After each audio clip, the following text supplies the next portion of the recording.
Well, today we're going to do a fun project that'll jazz up our terracotta pots. We're going to be making mosaic flower pots, and our end product looks much like this, with tiles decorating the pot. Now the supplies that you need to start with a terracotta pot. Now I would recommend getting new pots because they need to be clean and completely dry. And if you use an old pot, a lot of times it'll have salt deposits or dirt or other algae growth or something like that on it. So you want to start with a new pot. Now you want to make sure that it's clean, but you don't really want to immerse this in water to clean it.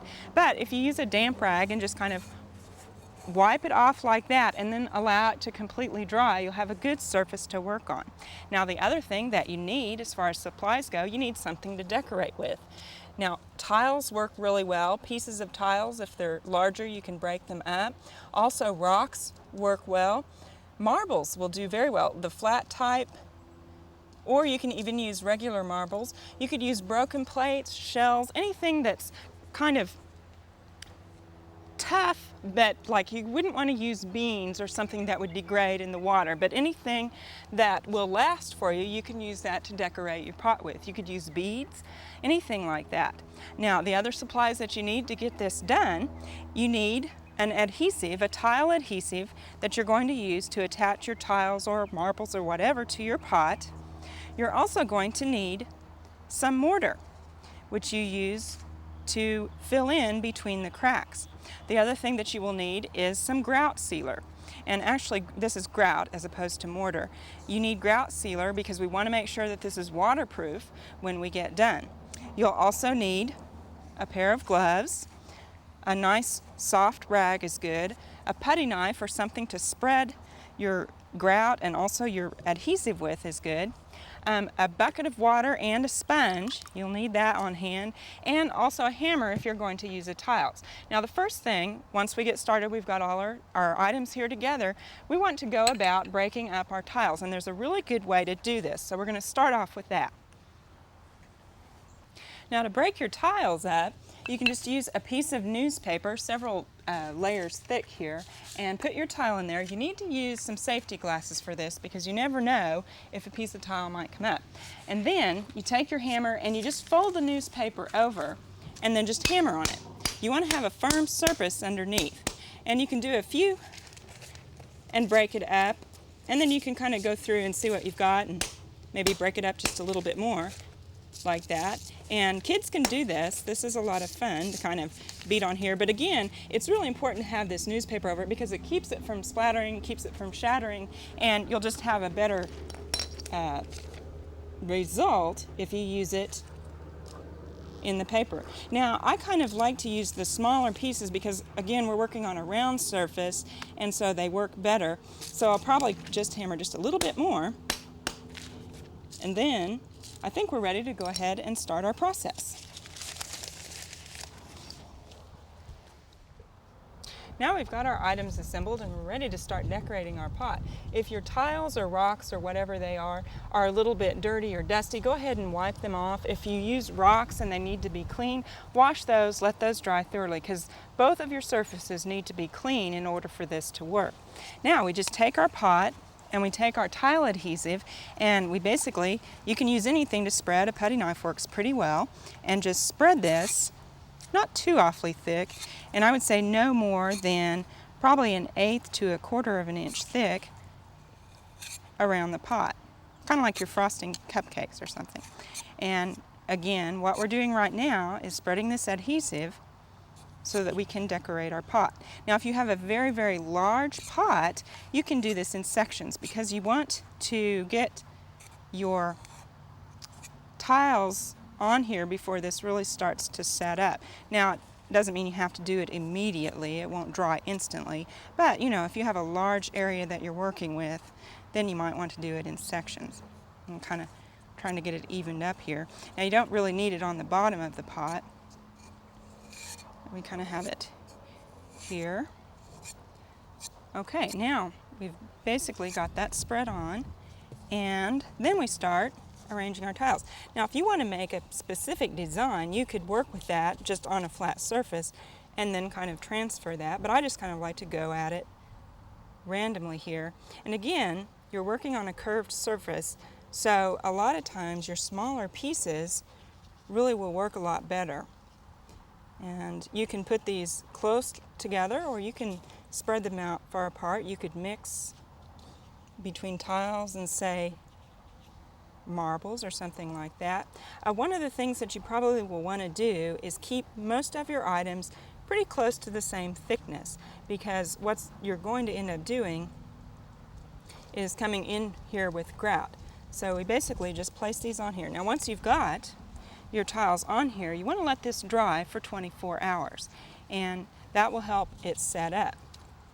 Now once we have our tiles on here, and I could actually go ahead and put them on here too, you can just set it upside down and let that dry for 24 hours. Now I've got one here that I've already attached tiles to, and you'll notice they're on here.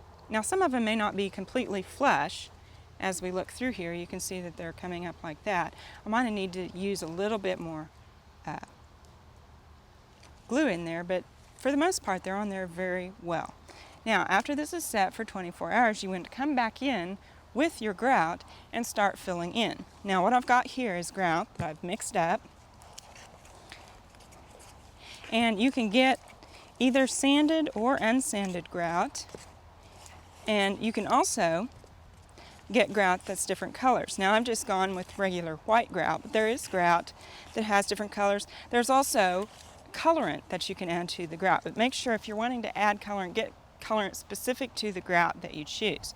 Now what I'm going to do here is just basically take and, for want of a better word, slop that right on there. Now it doesn't have to be a very neat process, because you're going to come back later and smooth this out with a wet sponge. But you kind of want to generally get that on there. Then what you want to do after you've got quite a bit of your grout on there is come in with your hands, with your gloved hands, and work that in between the tiles. It's important to get the air out in between there, so you want to work that out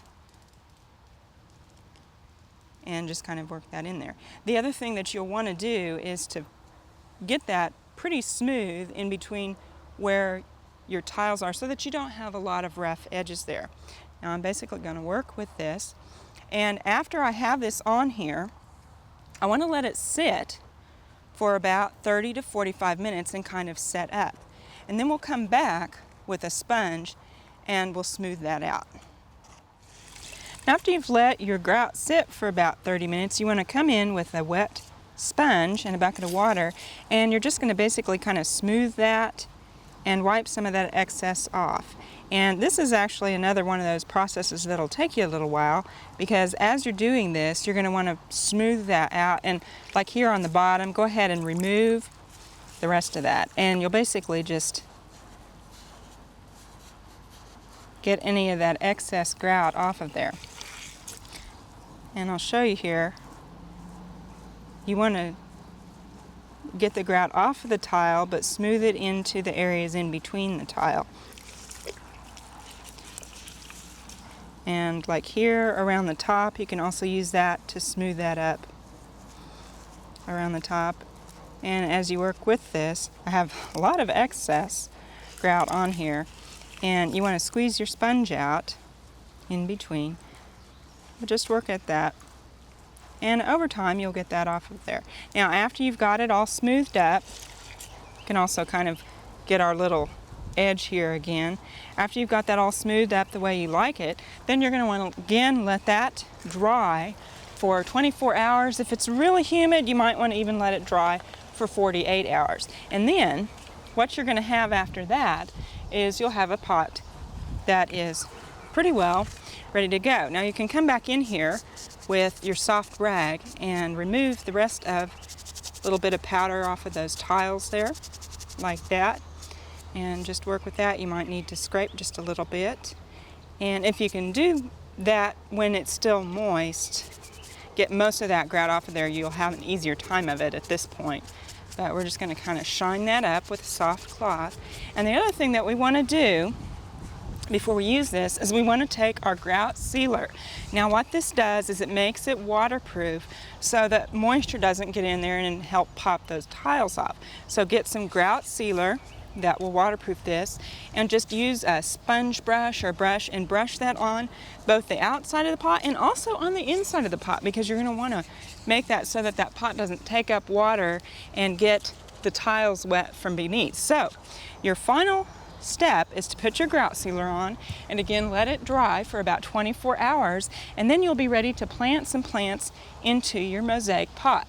Now I wouldn't recommend leaving these outside over winter because that freezing thawing will probably pop those tiles off, so I'd bring them in during the winter months. Now the last thing that I wanted to tell you before we left was that these are not very lightweight pots. We've got all that grout in there, we've got tiles, so when you get the soil in them and have them potted up, because you can make very large ones, you're probably going to want to have them where you want them before you fill them with your soil and plant, because they are heavy, but they sure are pretty and they make a nice addition to your garden. We hope you've enjoyed this classic from the Oklahoma Gardening Vault. Remember, even though these tips and techniques are timeless, there's always something new to learn in the world of gardening. By subscribing to both Oklahoma Gardening and OK Gardening Classics, you'll have access to a wealth of gardening knowledge, both classic and contemporary.